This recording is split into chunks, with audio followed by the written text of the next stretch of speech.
개념적인 걸 잘 이해하고 또 네. 아, 참 저렇게 말도 잘해요. 참 저렇게 말도 정말 다 잘해요. 그러니까 네. 자, 그러면 어쨌든 이제 좋은 관계 갖기. 자, 여기서부터는 이제 상대방의 감정 관리예요. 그러니까 자기 감정에 대해서 컨트롤할 수 있는 이제 조절하는 그런 부분. 결국 EQ라고 하는 것은 내 감정, 또 하나는 상대방 감정. 그러니까 이제 사실 성경을 보면은 하나님의 말씀은 SQ와 EQ가 중심이에요. 그래서 서로 사랑하고 뭐 상대방 존중히 여기고 다른 사람 긍휼히 여기고 뭐 이런 것들이죠, 이게. 자, 여기서는 이제 상대방의 감정 관리하기. 그래서 일단은 상대방의 감정을 관리한다는 것은 뭐예요? 좋은 관계를 갖는 거죠. 우선은 좋은 관계 갖는 거예요. 근데 일반적인 사람이 있고 좀 이상한 사람이 있고, 그래서 이상한 사람일수록 뭐가 많은 거예요, 지금? 이상한 사람일수록 감정을 보면은 예, 상처가 많다는 거죠.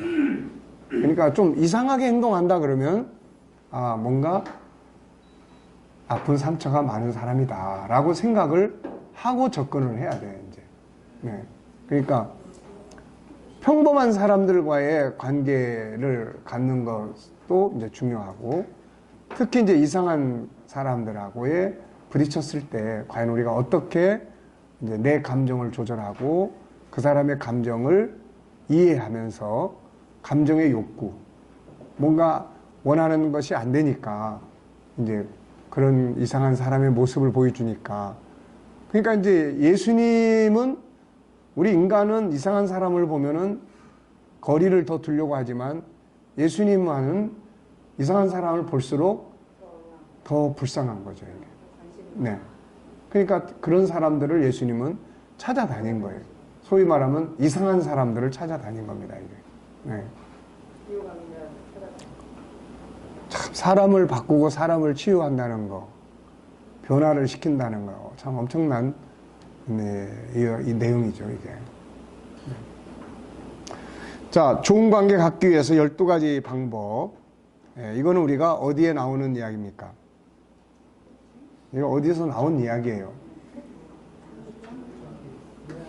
예. 예, 모양의 다양성에서 파트너십. 그 모양의 다양성에는 5가지의 내용이 있었어요. 첫째는 우리가 서로 다름의 배경이 뭐냐. 두 번째는 다름의 중요성. 그래서 비교하는 것의 문제점을 이야기를 했고, 세 번째는 서로 다르기 때문에 자기만의 장점이 있고, 그래서 장점 찾아서 프로화시키는 이 부분. 네 번째는 뭐예요, 이제? 주도적인 삶. 주인의식 갖고 주도적인 삶. 그 다음에 이제 5번째는 이제 파트너십. 그래서 거기에서 이제 이 부분을 다루고 있습니다. 그러니까 이 부분을 이제 우리가 여기에서 이제 다시 가져왔어요. 그래서 한번 복습 삼아서 한번 쭉 살펴보겠습니다. 자, 첫째는 이제 인정하는 거예요. 인정하는 거. 예. 우리가 인정할 때 뭘 인정하라고 그랬습니까? 인정할 때 네, 존재를 인정하고, 존재, 다름을 인정하고, 그 다음에 수고를 인정하고, 네. 그래서 이런 것들을 이제 인정해 주는 거. 뭘 잘했다고, 당신 오늘 하루 종일 뭘 했다고, 아니면은 그림자 취급한다든지, 어디 가 있는데 전혀 아는 척을 안 해. 그 그림자 취급하는 거예요. 존재를 인정해 주는 거예요. 네. 그래서 파트너의 중요성, 그 사람도 하나님의 형상을 가진 존귀한 자임을 인정해야 한다. 인간은 파트너가 없으면 안 되는 존재라는 사실을 인정해야 한다. 나의 인생에 파트너가 절대로 필요하다고 하는 인식과 함께 하는 상대를 그대로 인정해 주는 자세가 필요하다. 자, 그래서 존귀하게 여기는 방법 12가지. 예, 스스로 존귀함 인정하기. 그래서 이런 걸 이제 활용하는 거죠. 감사하기.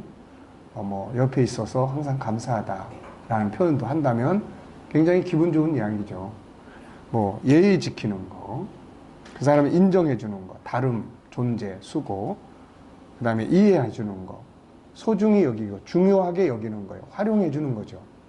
네, 그 사람 찾아서 높이는 거, 칭찬하고 자랑해 주는 거, 아끼고 보호하고 치료하고 배려하고 격려하고 기다려주고 장점 찾아서 발전시켜주고, 네, 성실하게 대하기. 이런 부분들이 참 좀 잘 되면 참 직장 생활도 얼마나 참 멋있겠어요, 이게.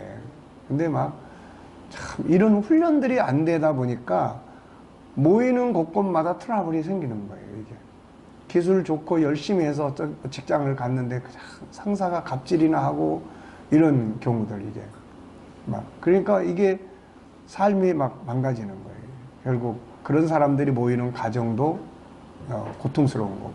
그러니까 참 앞으로 우리가 이런 인간을 교육하는 거, 뭐 대부분의 사람들이 다 결국 앞으로 세상은 이게 가장 큰 문제예요. 이게 점점점 동물화돼 가고 점점점 어떻게 보면 기계화돼 가기 때문에, 그래서 인간성 교육, 그리고 뭐 역사학자 하라리 같은 사람도 그런 이야기, 또 무슨 뭐 그런 구글이나 또 이런 CEO들도 하는 이야기가 다 그런 이야기. 뭐 그러니까 전부 다 인간성에 대한 교육이에요. 네, 갈수록 동물화돼 가는 거. 네. 자, 속사람을 볼 수 있는 능력을 키워라. 지금 속사람. 네, 나타나는 안 좋은 겉모습만 보지 말고 안에 있는 하나님을 닮은 참 그를 보도록 훈련하라. 그래서 이제 안에 있는 속사람을 본다는 건 하나는 맨 밑에 있는 5가지 성품을 볼 수 있는 거. 또 하나는 이제 아픈 감정이 있는 거. 이거를 볼 수 있어야 된다. 5가지 성품에서 나오는 그의 본능이 있고 중간에는 그것이 안 됐을 때 형성되는 상한 감정, 상처가 있다. 맨 위에는 아픈 감정이 다양한 모습으로 나타난다. 어느 것을 보는가에 따라서 관계가 달라진다. 이것만 계속 연습하고 훈련하고 이게 된다면은 자기 자신의 감정도 스스로 이해하게 되고 상대방의 감정도 이해해 주면서 뭐 아픈 마음.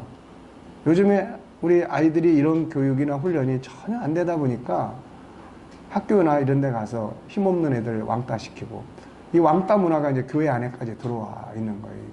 그래서 처음 간 애들 정착이 안 되고 이런 문제점들이. 속사람을 봐야 된다. 그 다음에는 두 번째는 윈윈 원칙 이야기를 했었죠. 윈윈 원칙. 그래서 나만의 승리를 위한 이기주의적, 이게 돼서는 안 된다. 아까 우리가 앞에서 봤습니다, 한번. 그래서 성경은 항상 하나님이 마리아 요셉의 가정, 그냥 아무 말씀도 없으셨으면은 어때요? 가정 파괴되는 거죠, 이게. 하나님이 같이 승리하는 방법으로 베드로 2배나 가득 잡게 한 다음에 부르시는 이런 거. 자, 룻과 나오미의 파트너십, 가장 좋은 파트너십이었죠. 사울과 다윗의 파트너십, 참 좋은 관계가 될 수도 있었는데, 사위와 장인의 관계, 장군과 왕의 관계, 참 얼마나 좋은 관계가 될 수 있었습니까? 근데 이런 어떻게 보면 사울도 열등감 내지는 내면에 이제 그런 것들이 비교하는 말에 못 견딘 거죠, 이게. 자, 그래서 뭐 부모, 자녀, 이웃과 이웃 전부 다 파트너십. 자, 네 번째는 뭐예요? 신뢰를 잃지 않는 것은 파트너십의 중요한 비결이다. 정직과 성실, 부지런함, 예의 지킴, 좋은 협력 등은 상대방과 좋은 파트너십을 만들 수 있는 비결이다. 그 다음에 상대방의 성공을 도우라. 예수님의 성품 첫 번째는 뭡니까? 첫 번째는 질서, 의식. 두 번째는 세워주는, 상대방 세워주는. 그래서 세례 요한한테 예수님 오셔가지고 보여주셨던 그거. 그러니까 우리가 주님의 발자취를 따른다. 주님의 발자취를 따른다. 그리고 그분의 가르침을 따라간다.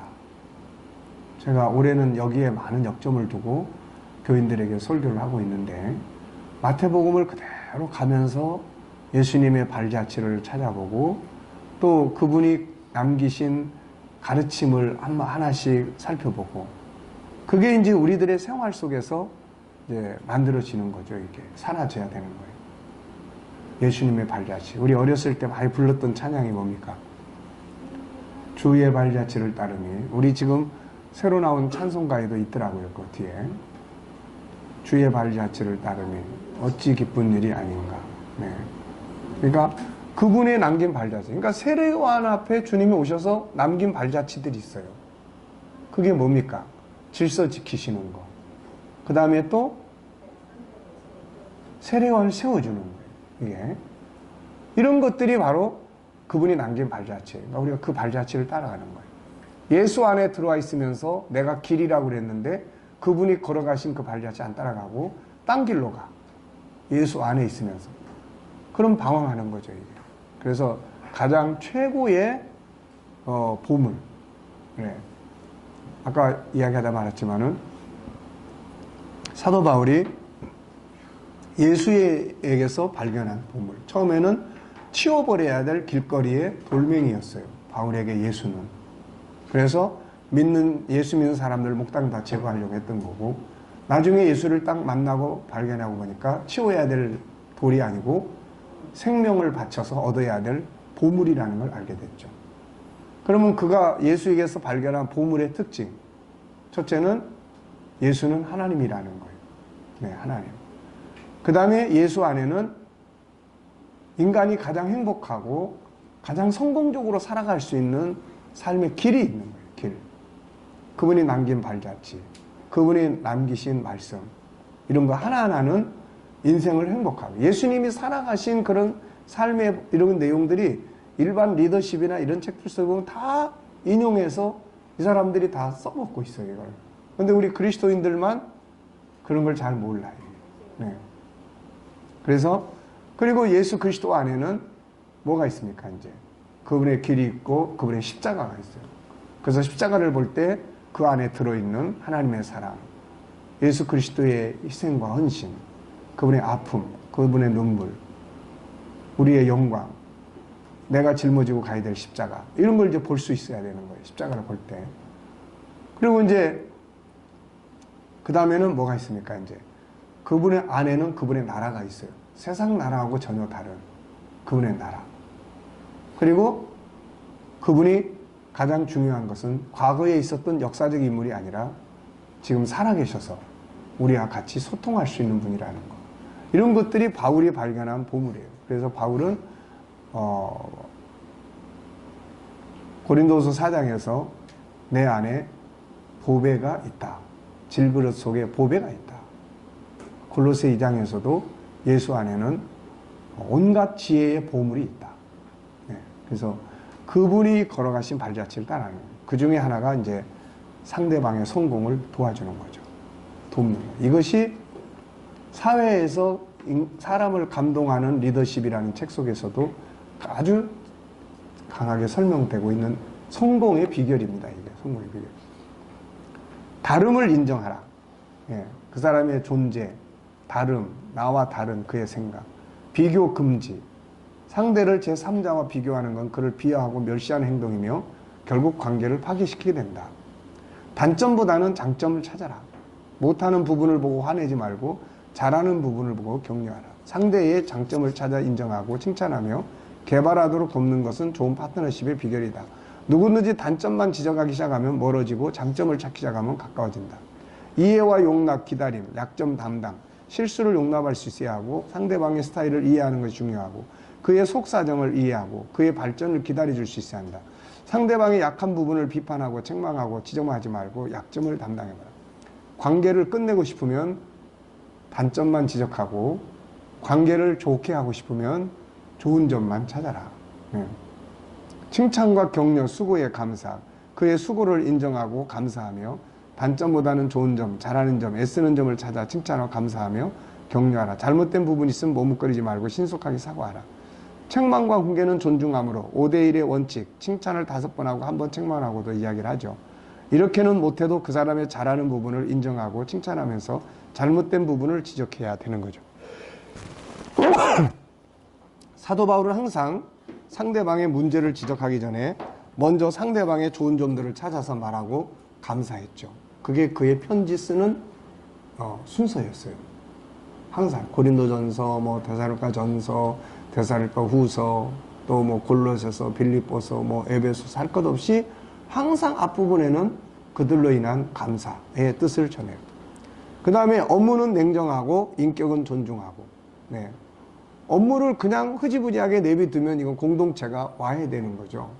그래서 업무는 냉정하게 분석하고 이런 부분에 대해서는 왜 이렇게 됐는지 또 파악하고. 그렇지만 이제 인격 모독으로 가면 안 되죠. 이게 인격 모독. 업무가 잘못되면 모두 공변한다. 그러게 업무는 냉정하게 하면서도 사람의 인격을 멸시하는 자세를 가져서는 안 되죠.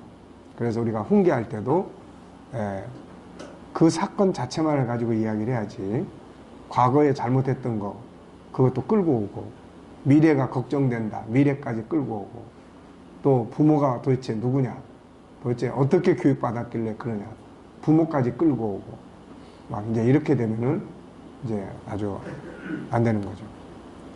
자, 12가지입니다. 자, 이상한 사람들과의 관계 잘하기. 우리들은 좋은 사람들을 만나길 원하지만 안타깝게도 그렇지 못하다. 오히려 자기를 힘들게 하는 사람들이 많다. 우리는 나에게 피해를 주는 사람들을 다 뭐라고 이야기를 해요? 이상한 사람이라고 이야기를 해요. 그리고 그 사람들 때문에 실패하고 망했다고 원망합니다. 정말 세상에는 이상한 사람들이 많죠. 세상에 하나님의 형상대로 사는 좋은 사람만 있다면 얼마나 좋겠습니까? 그런데 세상에는 안타깝게도 만들어진 본래의 모습이 하나님의 성품대로 사는 사람보다는 다 망가져가지고 사는 사람들이 훨씬 많다는 거예요. 그래서 부정적이고 상처 많은 그 상처를 안고 살아가는 사람들이 많죠. 그렇다고 우리가 지구 안에 사는 한 그런 사람들이 없는 곳에서만 살 수는 없어요. 네, 어떤 경우에는 교회 안에도 있고 어떤 경우에는 또 가정 속에도 있고 어떤 경우에는 직장 안에도 있고 내가 사는 머무르는 곳에도 다 있어요. 어떤 경우에는 내가 또 이상한 사람이 될 수도 있는 거죠, 이게. 자, 그래서 사도 바울은 우리가 그런 사람들 속에서 안 만나려면 세상을 떠나야 된다라고 이야기를 하죠. 세상 밖으로 가야 된다. 네. 자, 주변에 있는 이상한 사람들을 여기 이 저자들은 이렇게 표현했어요. 남의 업적 가르치는 사람, 뭐든지 아는 체 하는 사람, 화를 잘 내는 사람, 치근덕거리는 사람, 거짓말을 일삼는 사람, 남의 성공을 시기하는 사람, 까다로운 척 하는 사람, 불평불만이 많은 사람, 그때그때 인격이 달라지는 사람, 거저 먹으려는 사람, 불행 바이러스를 퍼뜨리는 사람, 항상 부정적 사고를 퍼뜨려요. 습관적 회의론. 누가 뭐라 그러면 아유 그거 뭐 잘 되겠어. 무조건 하여튼 이런.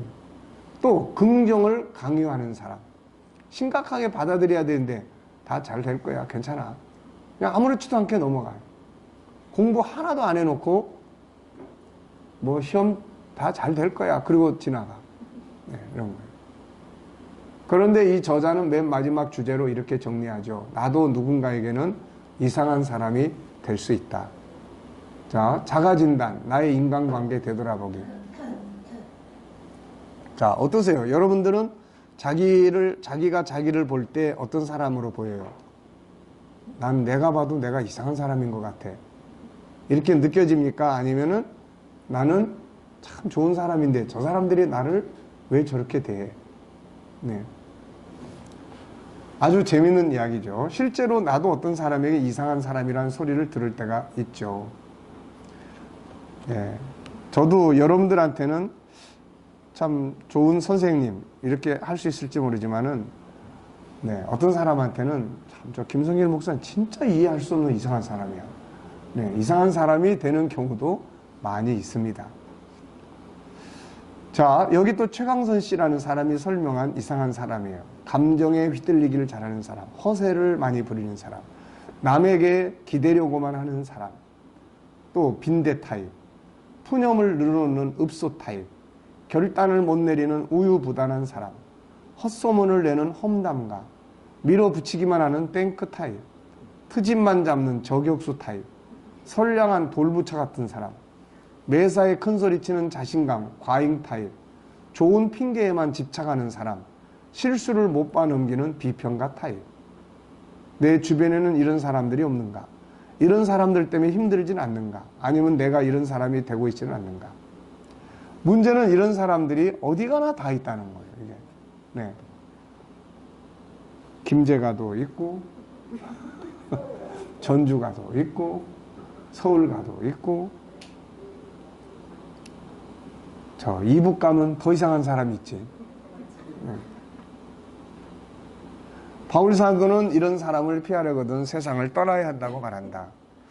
이상한 사람들의 공통된 점, 이들에겐 공통된 점이 뭡니까? 창세기 1장 27절에 하나님을 닮은 성품을 사는 사람들이 아니고 창세기 3장의 죄성을 따라 산다는 점이에요. 둘째, 그 안에 상처들이 많다는 거예요. 누군가에게 당한 아픔들이 있어요. 이것들이 만들어낸 열등감, 우울증, 분노들이 그 안에 있습니다. 아픈 상처의 감정이 그들을 이상한 사람으로 만들고 있죠. 셋째, 이들의 행동 모두는 자기의 존귀함을 나타내고자 하는 본능이 있어요. 인정받고 싶다는 거죠. 그래서 자기 힘을 과시할 수 있는 대상 앞에서는 더 큰 소리 칩니다. 네. 넷째, 세상에 살아남기 위한 몸부림. 다섯째는 학습된 장애적 자아의 행동. 여섯째는 가장 중요한 건 자기 자신을 잘 모른다는 것. 일곱째는 결국 인간관계를 파괴하고 자신의 인생에 실패를 가져온다는 점. 세 번째, 이상한 사람들과 좋은 관계를 맺는 방법. 이들과도 좋은 관계를 가질 수 있다면 단수가 아주 높은 사람들이겠죠. 우리는 이런 단수를 가져야 한다. 이상한 사람들과 좋은 관계를 갖는 방법은 다음과 같다. 자, 우선 이상한 사람이 있는 현실을 이상하게 보지 마라. 네. 세상은 다 그렇고 나도 그럴 수 있고. 네. 그래서 예수님이 음행한 여인을 돌로 치려는 유대인들에게 뭐라고 말씀하셨어요? 네. 이 사람만 죄인이 아니다. 너희 중에 죄 없는 사람이 있으면 돌로 쳐라. 네. 그러니까 다 비슷비슷하다는 거죠. 네. 세상은 타락되어 있고 인간 속에는 하나님 형상은 파괴되어 있다. 이런 현실에서 누구나 이상한 사람이 될 수 있고 나도 그 속에 한 사람이라는 것을 인정해야 한다. 그의 이상한 모습에 공감하라. 그의 내면의 아픔을 생각하고 이상한 행동을 볼 때마다 그의 아픈 마음에 공감을 하는 거죠. 나 같았어도 그렇게 될 수 있을 거야. 존귀하게 인정하라. 이상한 행동이지만 그의 선택을 존중히 여겨주고 존귀하게 인정받고 싶은 본능이 그렇게 만들고 있다는 것을 인정하는 거죠. 그 사람을 비난하기 전에 그의 아픔, 아름이 아니고 아픔, 그리고 그가 바라는 진정한 본능의 욕구가 뭔지를 파악해보고 그것을 이루도록 도와봐라. 그에 대한 이해력을 키워라. 본질적 이해, 이상하다고 생각하는 사람들에게는 공통된 점이 있어요. 아까 이야기했죠. 첫째는 모두가 본래의 참 나가 아닌 죄성을 가진 나의 성품들이라는 것. 그 안에 상처들이 있다는 것. 자기도 존경이 인정받고 싶다는 것. 살아남기 위한 몸부림, 장애적 자의 행동. 가장 중요한 건 자기 자신을 모른다는 것. 네. 결국 인간관계의 파괴를 가져온다는 것. 배우 사정에 대한 이해. 사람은 누구나 숨겨진 이야기가 있다. 상대와의 좋은 관계를 위해서는 상대를 이해하는 것이 중요하다. 대부분의 갈등의 원인은 이해하지 못하고 오해하는 데서 나온다. 반대로 화합은 이해하면서 나온다. 그래서 우리는 이해의 폭을 넓히고 이해의 능력을 가져야 한다. 세상을 이해하면 살아가야 훨씬 낫다. 인간을 이해하면 인간과의 문제들을 풀어가는데 훨씬 쉽다. 이해가 줄어드는 만큼 갈등이 많아진다. 숨은 이야기를 이해해라. 자, C는 중학교 3학년이다. 새학기 첫날 조회 시간에 C가 불쑥 일어나서 아무 말도 하지 않고 교실을 나갔다. 이유는 알 수 없었지만 속이 안 좋았던지 화장실이라도 간 거겠지 하고 모두 막연하게 생각하고 있었다. 잠시 후 자리로 돌아온 C가 A라는 여학생의 머리에 물을 들어 부었다. 다른 여학생들이 비명을 질렀다. 물을 뒤집어 쓴 A만 묵묵히 고개를 숙이고 있었다. 당황한 선생님은 서둘러 그 학생을 교무실로 끌고 가서 왜 그런 짓을 했어? 하고 물었다. 그러나 그는 그 애가 마음에 들지 않아요라는 대답만 할 뿐이었다. 그 후로는 아무리 물어보아도 입을 다물고 있었다. 계절이 바뀌고 어느새 졸업식 날이 됐다. 식이 끝나자 선생님이 그 남학생에게 잠시 남으라고 했다. 학기 첫날 있었던 일을 다시 한번 물어보기 위해서다. 있잖아, 학기 첫날 왜 그런 짓을 했니? 나한테만 가르쳐줘. 1년 동안 널 쭉 지켜봤어. 넌 절대로 그런 짓을 할 아이가 아니잖아. 네, 이제 공소시효도 지났으니 그는 천천히 그날의 상황을 얘기했다. A는 그날 화장실에 가고 싶었던 걸 참다가 그만 그 자리에서 오줌을 지려버렸다고 한다. 다리를 타고 흐르는 오줌을 발견한 C는 A가 창피를 당할까봐 서둘러 양동이에 물을 떠가지고 온 것이다. 그에게는 그 방법밖에 떠오르지 않았다. 중3이나 된 여학생의 소변을 지렸다는 것을 그부들에게 들키면 큰 상처를 받지 않겠는가.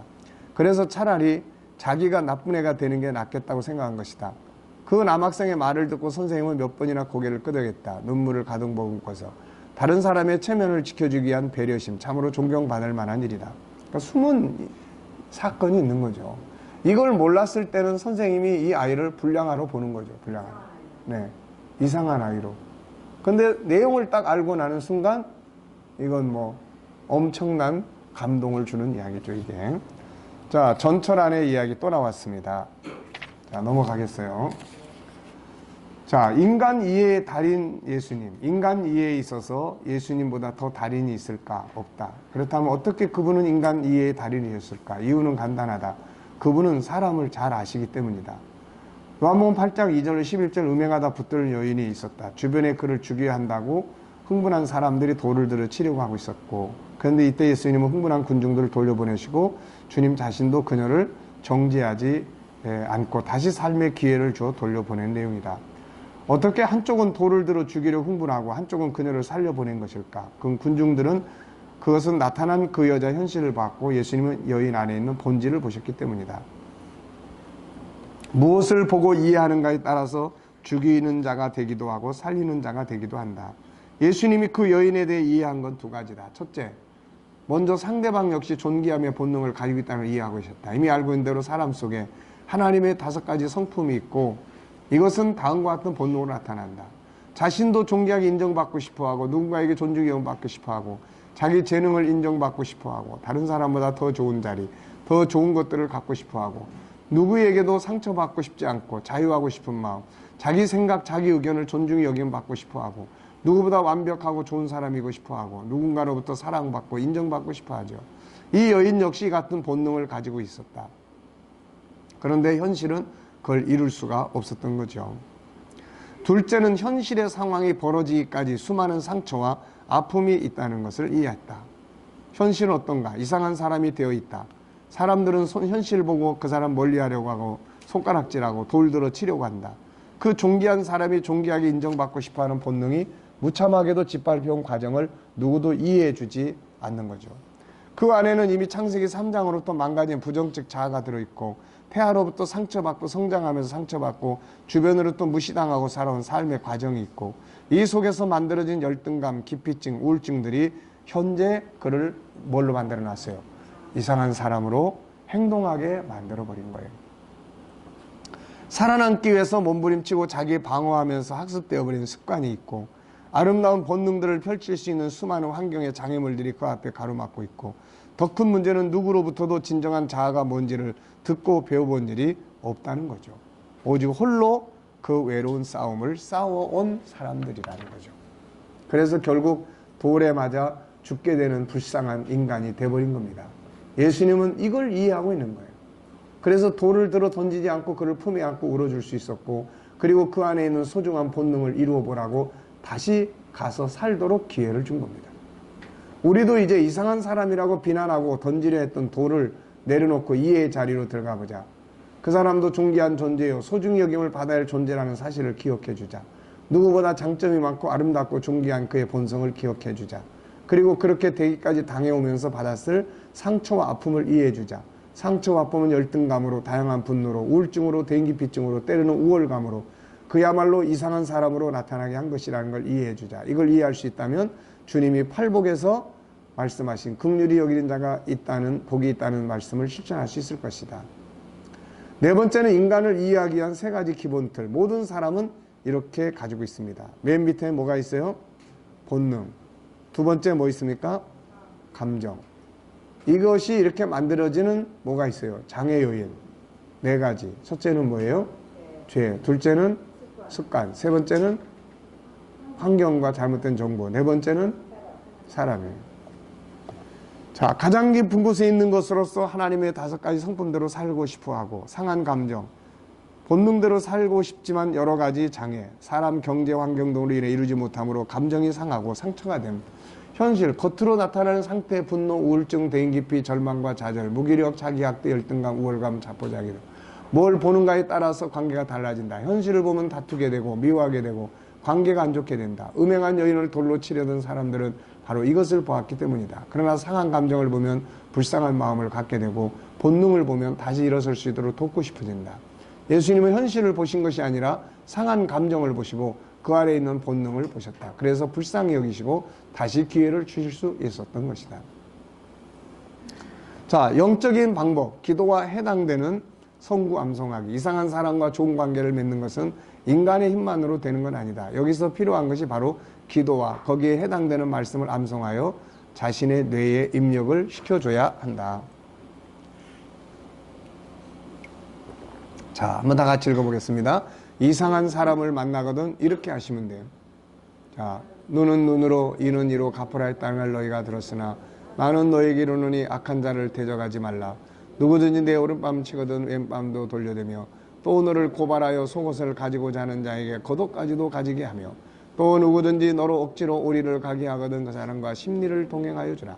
또 내 이웃을 사랑하고 내 원수를 미워라 했다는 것을 너희가 들었으나 나는 너희에게 이르노니 너희 원수를 사랑하며 너희를 박해한 자를 위하여 기도하라. 네. 이상한 사람들을 이렇게 하라는 거죠. 이 외에도 성경에서 원수를 사랑하게 하시는 말씀들을 찾아서 암송하고 뇌에 입력시켜요. 그래서 이런 말씀들을 계속 암송하다 보면은 상대방에 대해서 조금 더 잘 이렇게 이해할 수 있는 마음이 생깁니다. 내공을 길러라. 내 옆에 이상한 사람이 많을까?의 저자 모니카 비트블룸 사느라 또 리프 캐스는 이런 이야기를 남겼다. 흥미로운 사실은 똑같은 상대를 마주하고 있어도 어떤 사람은 아무렇지도 않아 하고 어떤 사람은 혐오감에 치를 떨며 아주 끔찍해 한다는 것이다. 도대체 어떻게 된 노릇일까? 어떤 사람들의 몸속에는 이상한 사람에 대한 면역 기능이라도 장착되어 있단 말인가? 면역 기능, 맞는 말이다. 대처 능력이죠. 이상한 사람을 피해서 살 수는 없다. 바울 사도는 이런 이상한 사람들을 피해 살려면 지구 밖으로 나가야 된다고 말한다. 이 세상에 이상한 사람이 없는 곳은 없다. 이제 대처할 능력을 길러야 한다. 적을 알고 나를 알면 백전백승이라 했다. 이런 사람들을 파트너로 삼기에 가장 중요한 것은 내공을 기르는 거예요. 내공. 네. 상처를 안 받는, 그냥 상처를 안 받아. 이 내공을 길러야 됩니다. 예수님처럼 내공이 강해져야 돼요. 예수님은 그냥 제자가 베드로가 그 앞에서 모른다고 저분을 알면 내가 저주를 받는다고 해도 상처 안 받고, 네? 또 그를 그냥 핍박을 하고 욕을 바가지로 해대고 그냥 그래도 상처 안 받고, 네? 아버지요, 이것이 아버지의 뜻이라면은 아버지의 뜻대로 하시옵소서. 이게 내공이에요. 내공. 네. 열받으면 아버지 뜻이고 뭐고 난 이제 다 못하겠습니다. 십자가에 매달렸다가 열받으니까 나 이제 그만하고 내려올 겁니다. 네. 자, 내공 아시겠죠? 내공을 길러야 된다. 사울처럼 한마디 말 때문에 막 인생이 흔들려 버리면 안 돼. 네? 그거 한마디가 말이죠. 다윗의 죽인 자는 만만이고 사울이 죽인 자는 천천이고, 그냥 그 동네 지나가 버리면 이제 그건 끝나는 건데 그 말 한마디 때문에 다윗을 죽이려고 사위감 아닙니까? 자기 사위. 그리고 자기의 목숨을 지켜줄 신하인데, 만약에 사울이 오히려 이런 속에서 내공이 강해가지고 그야말로 한바탕 싹 웃고 다윗을 이렇게 칭찬해 주다니 내 사위가 훌륭하고 이런 신하를 나에게 보내신 하나님께 감사하다 이랬더라면 길보아산 전투에서 외롭게 혼자 아들과 죽임을 당하지는 아니었을 거예요. 그 옆에는 다윗이 있었을 테니까. 그러니까는 한마디 말 때문에 이렇게 내공이 약해. 이세벨 같은 사람도, 저 이세벨이 아니라 엘리야 같은 사람도 그냥 이세벨이 한 말 한마디 때문에 그냥 공황장애에 빠져버린 거예요. 네. 자, 우리는 어떻습니까? 누가 기분 나쁜 말 하면은 어때요? 내공이 강해가지고 촥 웃고 지나갑니까? 아니면은 그냥 열받아가지고 너 죽고 나 죽자. 김상선 목사님은 어때요? 내용이 좀 강한 것처럼 보이긴 한데. 내유내강인데요. 네? 내유내강인데요. 네. 저도 약한 부분이 엄청 많습니다. 네. 그러니까 한번 박박 긁어봐야 돼. 그러면은 얼마만큼? 긁지 마세요. 아직 내부 별로 없어요. 네. 네, 찔러봐야 돼. 다니엘 같은 사람 역시 내공이 아주 강한 사람이에요. 뭐 하나님 왕 외에 다른 신을 섬긴 자는 사자굴 속에 집어넣는다 그러는데도 창문 활짝 다 열어놓고 나 같았으면 창문을 닫아놓고 하기도 할 텐데 봐라 나는 이런 사람 대단한 사람이에요. 내공이 강한 거예요. 앞에 있는 담을 헐려가지 말고 자기의 가지를 키워서 담을 넘을 수 있는 사람들이죠. 그래서 이 말씀은 참 중요한 말씀이에요. 네. 요셉은 무성한 가지 곧 샘 곁에 무성한 가지라. 그 가지가 담을 넘었더라. 그 앞에 있는 수많은 어려움들, 형제에 대한 것들, 이런 것들을 맞붙어서 싸우지 않고 내공을 키워서 다 뛰어넘은 거죠. 이게 앞에 있는 수많은 담을 헐려고 하지 마라. 그것보단 자기의 가지를 키워서 그 담을 넘으면 된다. 이것이야말로 진정한 승리의 비결이다. 그리고 세상을 이해해라. 흥분하지 말고 묵묵히 자기 길을 가라.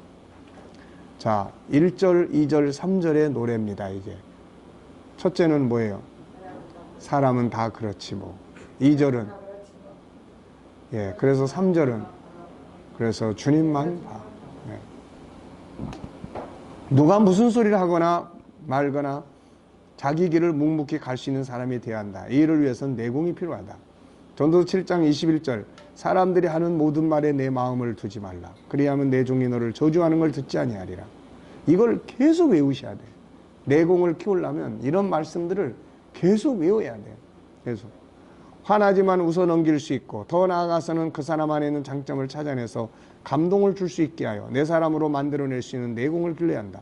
이 힘은 하늘에서 온다. 말씀과 성령 안에서 준비된 자세에서 훈련된 자세에서 온다.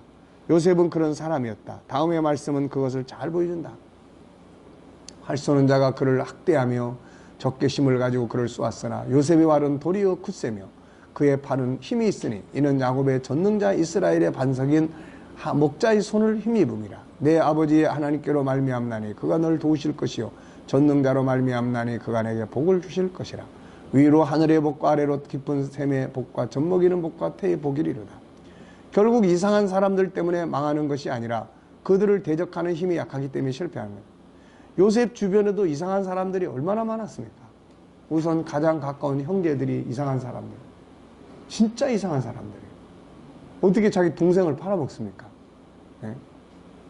그리고 또 보디발 장군 집에 갔더니 이상한 여자가 또 기다리고 있는 거예요. 열심히 성실하게 일해서 주인으로부터 인정을 받는데 이상한 여자가 옆에 와가지고 같이 놀자고 그러니까 네. 그냥 피해가지고 도망가 버렸어요. 네. 그래가지고 감옥에 넘어갔습니다. 네. 네. 그래서 사실 단수가 같으면 싸우죠. 단수를 높이면 웃으며 넘어갑니다. 문제의 핵심은 상대가 어떠하냐가 아니고 나의 단수를 높이는 데 있어요. 요셉의 인생관을 배워야 한다. 그는 그런 담을 원수를 갚으려고 하지 않고 자기를 키웠어요. 자기의 능력을 키웠습니다. 그랬더니 나중에 다 그 사람들이 그 앞에 어떻게 했어요? 다 와서 무릎 꿇고 엎드렸어요. 이게. 네. 원수 같은 노예의 삶을 뛰어넘어 승리를 쟁취한 것이다. 우리도 이상한 사람들이란 담과 씨름하지 말고 요셉처럼 자기의 가지를 기르고 하늘의 도움을 받으라. 그러면 어떤 이상한 사람들 앞에서도 승리하게 될 것이다. 오히려 그런 사람들이 있기에 자기가 더 빛을 발할 수 있게 되는 거죠. 네. 7번째, 상대방의 장점, 잘하는 점, 수고하고 애쓰는 점, 좋은 점을 찾아라. 그의 단점만 보지 말고 장점을 찾아라. 우리는 항상 좋은 사람을 파트너로 삼기를 원한다. 맞는 말이다. 그러나 세상은 그렇지 못하다. 앞에서 살펴본 것처럼 주변에는 이상한 사람들로 가득 차 있다. 좋은 파트너만을 기다리다가는 결국 아무도 만날 수 없을 것이다. 자, 우리 목회자들은 항상 좋은 일꾼이 오기를 기대하지만 이상한 사람들이 올 경우가 많습니다. 이게 이상한 사람들이 와요. 그래가지고 항상 목사를 힘들게 하고 비난하고 교회 정책을 비판하고 그러면서도 또 떠나지도 않아 또. 네. 계속 있으면서 힘들게 하는 사람들. 근데 내가 깨달은 게 하나 있어요. 그래도 떠나는 사람보다는 남아있는 사람이 낫다. 네. 그래도 떠난 사람보다는 남아있는 사람이 나은 거야. 네. 남아있으면서 교회 헌금도 해주고, 또 교회 또 때로는 봉사도 열심히 해주고, 또 헌신도 하고, 그렇지만 이제 자기가 고정관념이 있잖아요. 이런 거. 또 저런 거. 그래서 그런 이야기들은 또 그것까지 안 하면 좋은데.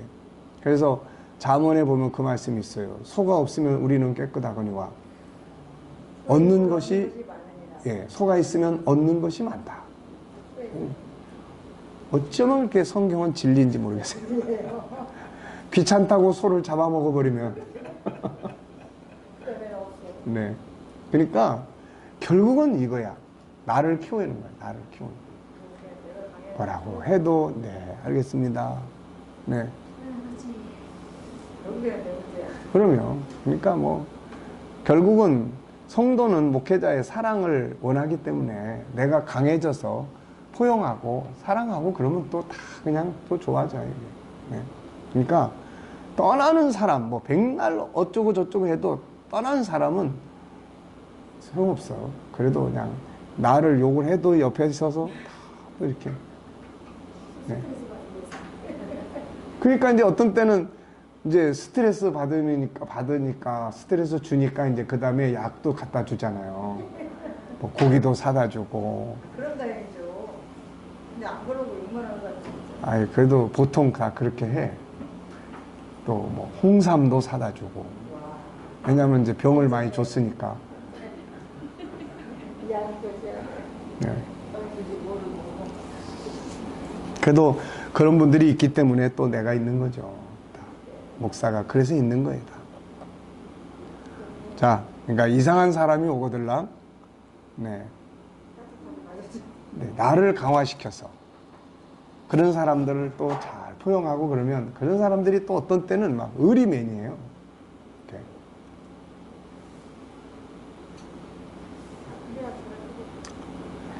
옛날에 우리 선생님, 우리 스승 목사님이 옆에 이상한 사람, 그냥 골치 아픈 사람, 괴롭히는 사람이 있으면은 그냥 감사해라.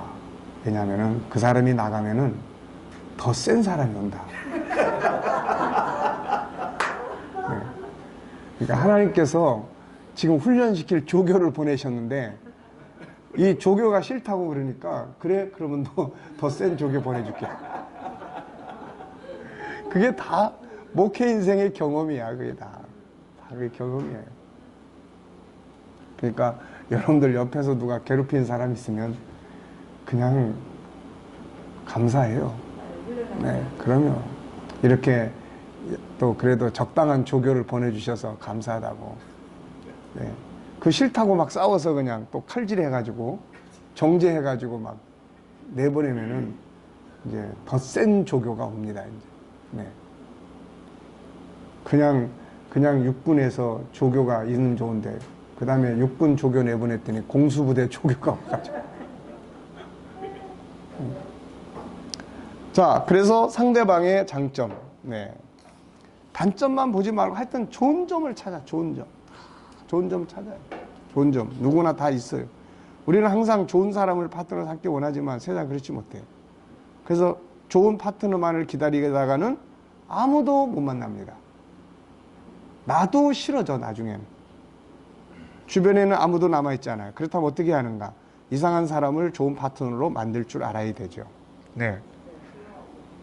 바울이 로마에 있을 때 이상한 사람이 하나 옆에 달라붙었어. 누굽니까? 오네시모예요.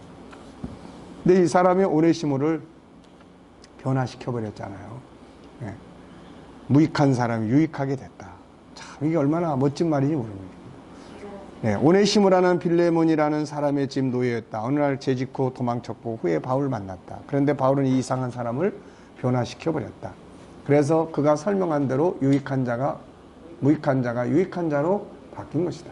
사도 바울은 자기 안에 있는 어떤 도구를 가지고 그 사람을 무익한 사람에서 유익한 사람으로 바꿀 수 있었을까? 우리도 그렇게 할 수 있다. 그렇게 할 수 있는 능력이 자기 안에 있기 때문이다. 유일성 안에 있는 존귀함의 기능, 장점 찾기 기능만 사용해도 얼마든지 상대방을 좋은 파트너로 만들 수 있다. 중요한 건 사람을 변화시킬 수 있는 능력이 내 안에 있다는 점이다. 5가지 성품. 그 중에서 유일성만 활용해도 얼마든지 좋은 파트너를 만들 수 있다. 좋은 파트너가 생기기를 기다리지 마라. 또 상대가 좋은 파트너가 아니라고 원망하지 마라. 내가 그를 좋은 파트너로 만들 수 있는 기능들을 사용하고 있지 않기 때문이라는 걸 알아야 된다.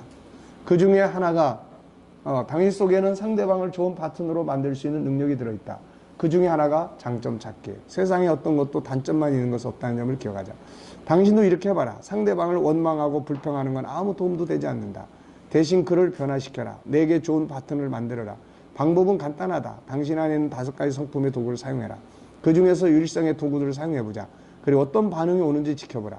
존귀하게 여기는 도구, 좋은 점, 개성, 장점 찾기의 도구, 그 사람이 잘하는 능력 찾기의 도구, 서로 다르다고 인정하는 사실의 도구, 칭찬과 격려의 도구들. 이 도구만 사용을 해도 좋은 관계를 형성해 갈 수가 있어요. 그런데 우리 안에는 이런 것만, 이 도구만 있는 게 아니라 큰 창고가 5개나 들어있잖아요. 이게. 당신이 도구들을 사용한다면 당신은 힘든 상황들이 당신에게 창세기 1장 28처럼 정복되는 걸 보게 될 것이다. 8번째, 상대방의 약점을 담당해보라. 얄밉다고만 하지 말고 그의 약점이 드러날 때 비난하지 말고 아무 말 없이 약점을 도와보라. 그래서 내가 있는 거 아닙니까? 에브라함 링컨의 부인은 무척 성미가 급하고 인내리가 없는 것으로 유명했다. 어느 날 링컨의 친구가 이를 가지고 찾아와서 상의하고 있었다. 거기에 부인이 뛰어들어와서 부탁의 일을 하셨습니까? 라고 링컨에게 물었고 링컨 시간이 없어서 아직 못했다고 했다. 그러자 부인은 노발대발하며 남편을 나무라기 시작했다. 자기보다도 다른 일을 더 중히 여기고 있다고 화를 내면서 문을 쾅 닫고 방을 뛰쳐나갔다. 친구가 깜짝 놀라는 걸 보고 링컨은 웃으면서 말했다. 저렇게 폭발하면 아내의 기분이 풀리니까 하고 싶은 대로 버려두는 편이 나도 마음이 편합니다. 미국이 낳은 위대한 인물 에이러한 링컨은 인간을 매력적으로 만드는 룰을 멋진 행동으로 옮기고 있었다. 한 걸음 더 나아가서 생각해보자. 사람들은 힘이 모자라기 때문에 당신을 구하고 있는 것이다. 약점을 가지고 있기 때문에 당신이 필요한 거예요. 다시 한번 되풀이해서 말하자. 중요한 교훈이니까. 사람들은 강하지 못하기 때문에 당신을 구하고 있다. 약점을 가지고 있기 때문에 필요로 하는 거죠. 로마의 위대한 황제 마르크스 아우렐리우스는 이렇게 이야기했어요. 사람들은 손과 발처럼 윗니나 아랫니처럼 서로 협력하지 않으면 안 된다. 자기가 가지고 있는 걸 보충하기 위해 사람들은 서로를 필요로 하고 있다. 링컨 부인이 분노를 터뜨렸을 때 그녀 역시 성질이 급하다는 약점을 받아들여주는 남편이 필요했다. 분명히 그녀는 옳은 행동은 아니었지만 결코 보기 좋은 것도 아니다. 그러나 그것은 그녀의 어쩔 수 없는 약점이며 맹점이었다. 남편인 링컨은 이걸 잘 알고 있었고 폭발한 아내에게 자기가 필요하다는 사실도 알고 있었던 것이다. 나는 수업을 하면서 수강생한테서 배운 것을 그대로 넘겨주는 것에 불과했다. 나는 언제나 수강생들에게 자기의 상사가 잘못하고 있는 점을 기록하라고 말한다. 수강생들은 기뻐서 어쩔 줄을 모르면서 기록해서 내놓는다. 마치 소다수병을 흔든 다음 병마개를 땄을 때처럼. 그러나 거품이 사라진 다음에 냉정하게 불평불만을 분석해보면 아는 것이지만 답은 항상 같다. 상사를 가장 기쁘게 하는 선물은 그들의 약점이 보충이 되고 있다는 꼭 깨닫는 것이다. 이 이상 상사를 기쁘게 하는 게 없다. 당신은 언제나 사회에서 필요로 하고 있는 인물이다. 건강한 때 의사가 필요 없다. 병이 났을 때 건강을 회복하기 의사를 필요로 한다. 식료품이 없으면 식료품점에 사러 간다. 하수도가 막히거나 수도꼭지가 고장나면 공사하는 사람에게 고마운 마음이 생긴다. 차가 고장났을 때 자동차 수리공에게 감사한다. 이와 같이 상대방의 필요성을 충족시키고 약점을 보완해주면 모두 당신에게 감사하는 것이다. 당신의 상사, 부인, 남편, 친구, 동료, 손님 누구나 완전한 인간이 아니다. 길에서 지나친 사람도 완벽한 인간이 아니다. 이걸 잘 알아두기 바란다. 다들 당신을 필요로 하고 있다. 약점을 보충받음으로 사람들은 당신에게 감사하고 당신의 매력을 느끼는 것이다. 한 걸음 더 나아가서 사람들이 당신을 필요로 하는 건 자기가 강하기 때문이 아니라 약점을 가지고 있기 때문임을 알아야 한다. 상대방의 약점을 정리해보라. 저 사람 성질도 잘 내고 항상 신경질적이고 아랫사람 우습게 여기고 말은 그냥 항상 무시하는 쪽으로 하고 혼자 잘난 척 다 하고 다 써놔. 그리고 맨 끝에다가 뭘 써놔요? 네, 그래서 내가 필요한 거야. 그래서 하나님 나를 이곳으로 보낸 거야. 이렇게 쓰라는 거예요. 아시겠습니까? 네. 자, 부족하고 약한 부분을 비판하지 말고 그래서 내가 필요하구나.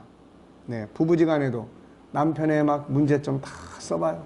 사람들은 장점을 찾으라 그러면 힘들어하는데 문제점을 찾으라 그러면 쉽게 문제를 잘 풀어갑니다. 그래서 막 열심히 써요. 네. 자, 그리고 맨 끝에는 뭐라고 씁니까? 그래서 내가 옆에 있는 거다. 그래서 내가 있는 거다. 예수 정신, 우리가 약할 때 주는 그는 그것을 담당해 주시고 더 강하게 일해 주신다. 그분은 항상 우리 약한 것을 자기에게 맡기라고 하신다. 베드로전서 5장 7절 너희 염려를 다 주께 맡기라. 이는 그가 너희를 돌보심이라. 우리도 이걸 배워보자. 네. 그래서 로마서 15장 1절 2절에서는 우리가 그런 믿음이 연약한 자들의 약점을 비난하지 말고 그걸 담당하라 이렇게 말씀해요. 9번째, 그 사람의 성공을 도와줘라. 앞서도 이야기를 했죠. 이상한 사람과 좋은 관계를 갖기 바란다면 그의 성공을 도와줘라. 그러면 그 사람 역시 당신의 성공을 도울 것이다. 마음에 안 드는 사람이라도 그가 성공하도록 도와라. 그럼 당신을 좋아하게 될 거다. 예수가 보여준 중요한 리더십은 다른 사람의 필요를 채워주고 다른 사람의 성공을 돕는 일이었다. 그분은 세상에 오셔서 항상 주는 일을 하셨다. 다른 사람을 치료했고 그들의 필요한 걸 주셨고 실패한 자를 일으켰고 항상 성공하는 길로 가게 했다. 인간을 성공하도록 도왔다. 이것이 바로 가장 위대한 리더십이다. 세상에 자기를 성공하도록 돕는 사람을 싫어하는 사람이 있을까? 그런데 우리는 항상 나의 성공을 위해서 다른 사람을 이용하려고 한다. 짓밟으려고 한다. 그래 실패하는 거예요. 예수님은 인간을 잘한다. 모든 인간은 자기중심적이며 성공하고 싶은 마음을 가지고 있죠. 이것만 도와주면 그는 내 편이 되고 내가 원하는 걸 주게 된다고 하는 이 본질적인 진리를 주님은 알고 계셨다. 이건 인간관계의 달인이 하는 방법이다. 그는 인간을 다루는 관계의 달인이다. 이 부분에 대해서 예수의 정신을 바탕으로 리더십을 쓴 로버트 콩켈러니는 그에 져서 사람을 배려시키는 인간형 리더십에서 이렇게 말한다. 물론 그는 이 같은 리더십을 예수에게서 배웠다고 고백한다. 그의 얘기를 잠시 들어보자. 인간들은 자기 앞에 있는 사람들을 밀어제치고 성공하려고 하는 사람들이 많다. 경쟁을 하며 싸워서 이기려고 한다. 이런 사람들은 다른 사람들은 언제나 장애물로 생각한다. 자기가 성공하는 데 방해가 된다고 생각한다. 다른 사람에게 거역하는 걸 중지하고 파도 타기만 하면 약간의 노력만으로도 뛰어오를 수 있다는 사실을 모르고 있다.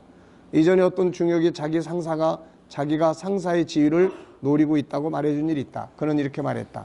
하지만 자네가 생각하고 있는 것 같은 방법으로 상사의 지위를 빼앗으려고 생각하는 건 아니네라고 중역은 말했다. 나는 상사를 도와서 성공하도록 해주는 걸세. 그렇게 하면 회사에서는 그를 승진시켜 줄 것이 아닌가. 그 빈자리를 내가 차지한다는 뜻이지. 그리고 그는 놀랍게도 그 일을 해냈다. 5년 전의 이야기지만 그는 2번이나 승진했다. 우리는 어떤가? 자기 성공을 위해서 다른 사람을 이용하려고만 하고 있는가? 아니면 다른 사람의 성공을 돕기 위해 일하고 있는가? 같은 비즈니스를 해도요. 고객을 성공하게끔 만들어 주려고 하는 비즈니스는 성공을 합니다. 네. 우리가 어떤 비즈니스, 뭐 보험을 하든 또 뭘 하든 물건을 팔든 뭘 하든 고객의 삶을 성공적으로 만들어 주기 위한 거. 그러면 이거는 성공하게 돼 있어요. 근데 자기의 성공을 위해서 고객을 이용하려고 하는 사람들. 이 사람들은 몰랐을 때는 당하지만 그 다음부터는 이 사람은 실패하게 돼 있어요. 이게.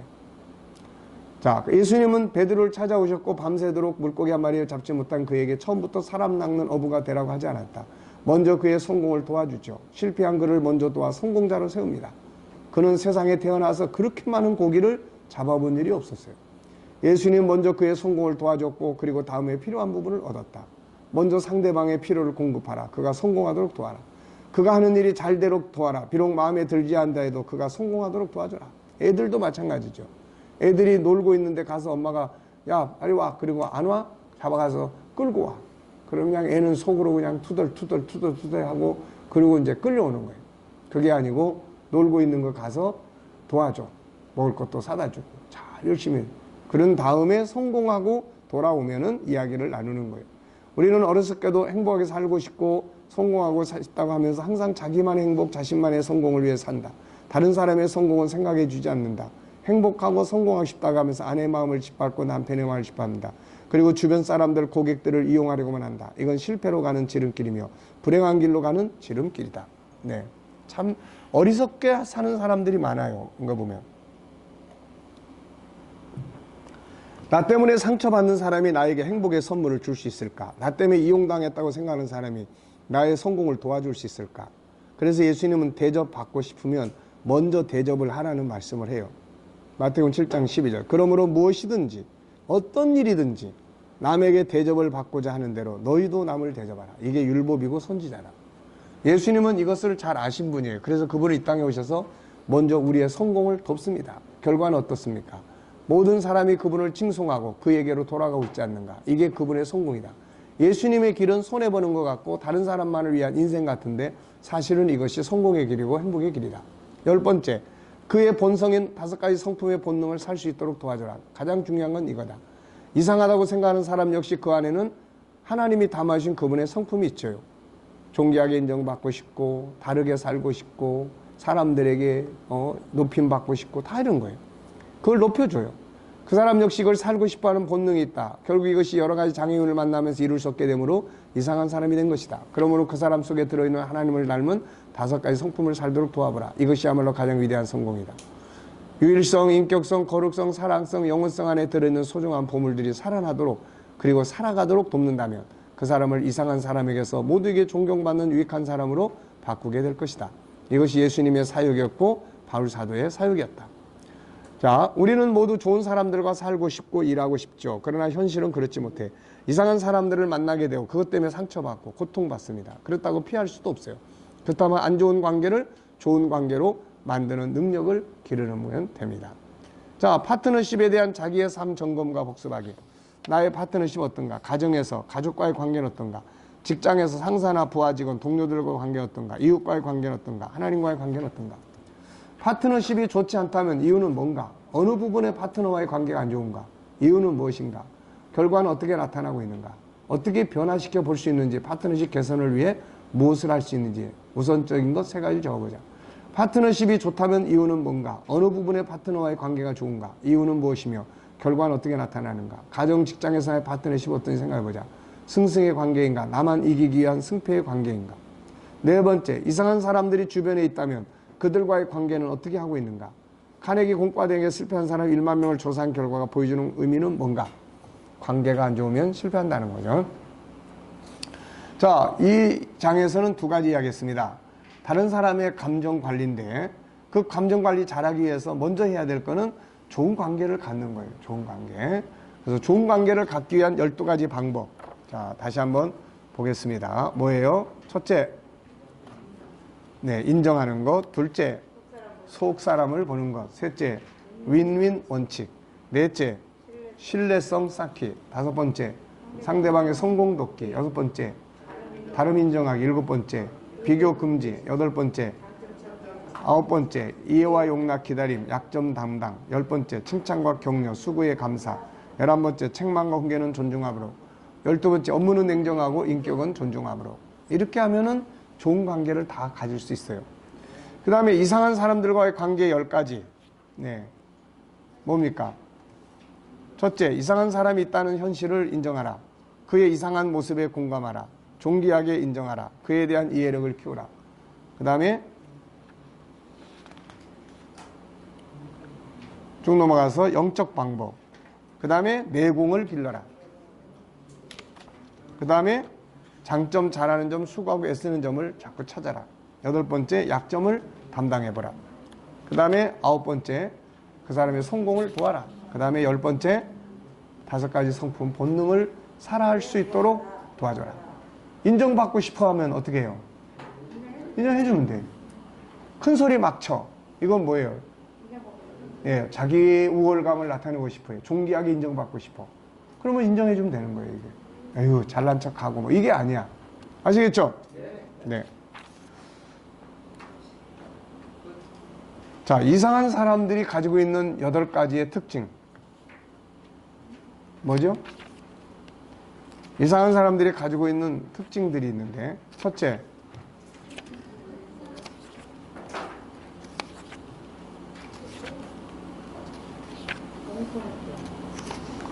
자, 모두가 다 하나님의 성품을 가지고 있지만 그들에 살지 못한다는 거. 둘째, 안에 상처를 가지고 산다는 거. 셋째, 존귀함이 인정을 받고 싶어하는 본능을 가지고 있다는 거. 넷째, 살아남기 위한 몸부림. 5째, 학습된 장애적 행동. 6째, 자기 자신을 모른다는 것. 7째, 결국 인간관계를 파괴한다는 것. 이게 이상한 사람들의 공통된 점이에요. 네, 특징. 자, 수고들 많이 하셨습니다.